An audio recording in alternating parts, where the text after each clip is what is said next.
श्रोते हो नमस्कार. आज आपण श्रवण करणार आहोत श्रीमद भगवद्गीतेच्या 16व्या अध्यायाचे महात्म्य. श्री महादेवजी म्हणतात, हे पार्वती, आता मी गीतेच्या 16व्या अध्यायाचे महात्म्य कथन करतो, ते श्रवण करा. गुजरातमध्ये सौराष्ट्र या नावाचे एक शहर आहे. तेथे खडकभाऊ या नावाचे एक राजे राज्य करीत होते. ते इंद्राप्रमाणे शूरवीर होते. त्यांच्याजवळ एक हत्ती होता. तो हत्ती मदाने नेहमी उन्मत्त राहत असे. त्या हत्तीचे नाव अरिमर्दन असे होते. एके समयी रात्रीच्या वेळी तो लोखंडी साखळ्या व लोखंडाचे खांब यांची तोडफोड करून बाहेर निघाला. त्याच्या दोन्ही बाजूनी अंकुश घेऊन माहूत त्याला भिवित होते. परंतु रागाने त्या हत्तीने सर्वांची अवहेलना करून आपल्या राहण्याचे ठिकाण हत्तीपाग पाडून टाकली. त्याच्यावर सर्व बाजूंनी भाल्याचा मार होत होता, परंतु हत्तीला किंचितही भय वाटत नव्हते. ही नवलपूर्ण घटना ऐकून महाराज स्वतः हत्तीला ताब्यात ठेवण्याच्या कलेमध्ये प्रवीण असलेल्या आपल्या राजपुत्रासमवेत तेथे आले. तेथून येऊन त्यांनी त्या बलवान आणि मदोन्मत्त हत्तीला पाहिले. गावातील लोकही आपला कामधंदा सोडून आपल्या बालकांना भयापासून दूर ठेवण्यासाठी खूप लांब अंतरावर उभे होते. त्या भयंकर हत्तीला पाहत होते. त्याचवेळी कोणी एक ब्राह्मण तलावातून स्नान करून त्या मार्गाने वापस येत होता. ते गीतेच्या 16व्या अध्यायातील अभयम इत्यादी सारख्या काही श्लोकांचा जप करीत होते. नगरातील लोकांनी व माहुतांनी त्यांना त्या रस्त्याने जाण्यास मनाई केली. जाऊ नको म्हणून सांगितले, कारण तो हत्ती काय होता, तिथे म्हणजे खूप आकांडतांडव करत होता, तोडफोड करत होता, पिसाळल्यासारखा होता तो. परंतु त्यांनी कोणाचे ऐकले नाही. त्या ब्राह्मणाने कोणाचेच ऐकले नाही. त्यांना हत्तीपासून भय वाटत नव्हते, म्हणून त्यांचे मन मुळीच विचलित झाले नाही. तिकडे तो हत्ती भयंकर फुत्कार करीत लोकांना तुडवीत होता. त्या ब्राह्मणाने त्याच्या वाहणाऱ्या मदाला स्पर्श करून मोठ्या कौशल्याने आणि निर्भयतेने तेथून ते निघून गेले.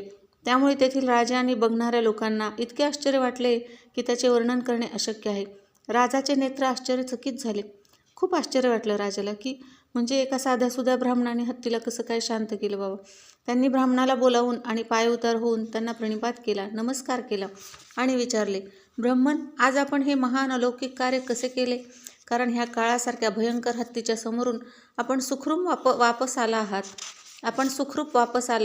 प्रभो, आपण कोणत्या देवताची पूजा आणि कोणत्या मंत्राचा जप करता? तसेच हे सांगा की आपण कोणत्या सिद्धीची प्राप्ती करून घेतली आहे? ब्राह्मणाने सांगितले, हे राजा, मी दररोज गीतेच्या 16व्या अध्यायाच्या काही श्लोकांचा जप करीत असतो. यामुळेच ह्या सर्व सिद्धी मला प्राप्त झाल्या आहेत. श्री महादेवजी म्हणतात, तेव्हा हत्तीचे नवल पाहण्याची इच्छा सोडून राजे त्या ब्राह्मणाला घेऊन आपल्या महालात आले.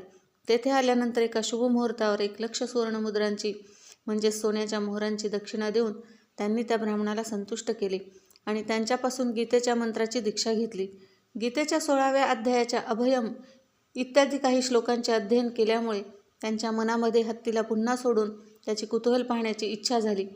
कारण माणूस असे प्रयोग करत असतो. एके दिवशी सैनिकासमेत बाहेर येऊन राजाने माहुताकरवी त्या मदोन्मत्त हत्तीला बंधमुक्त केले.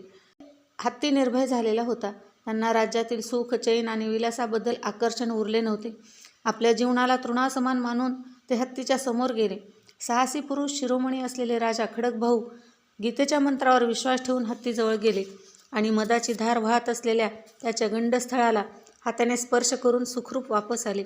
काळाच्या मुखातून ज्याप्रमाणे धार्मिक पुरुष आणि दुष्टाच्या मुखातून ज्याप्रमाणे साधू पुरुष सुखरूप बाहेर पडतात, त्याप्रमाणे ते राजे हत्तीच्या तावडीतून सुखरूप वापस आले. नगरीत आल्यानंतर त्यांनी आपल्या राजकुमाराला राज्याभिषेक करून आपण स्वतः गीतेच्या 16व्या अध्यायाचे पठण करून परमगती प्राप्त करून घेतली. तर असं हे 16व्या अध्यायाचं महात्म्य आहे. कसं वाटलं तुम्हाला? म्हणजे गीतेच्या अध्यायाचं जर पठण केलं, श्लोकाचं जर पठण केलं, तर आपल्या समोर येणाऱ्या कितीही संकटांना आपण सामोरं जाऊ शकतो. हेच या महात्म्यातून आपल्याला समजून येतं. तुम्हाला श्रवण करायला कसं वाटलं? जर नक्की आवडलं असेल तर लाईक, शेअर आणि सबस्क्राईब करा. धन्यवाद.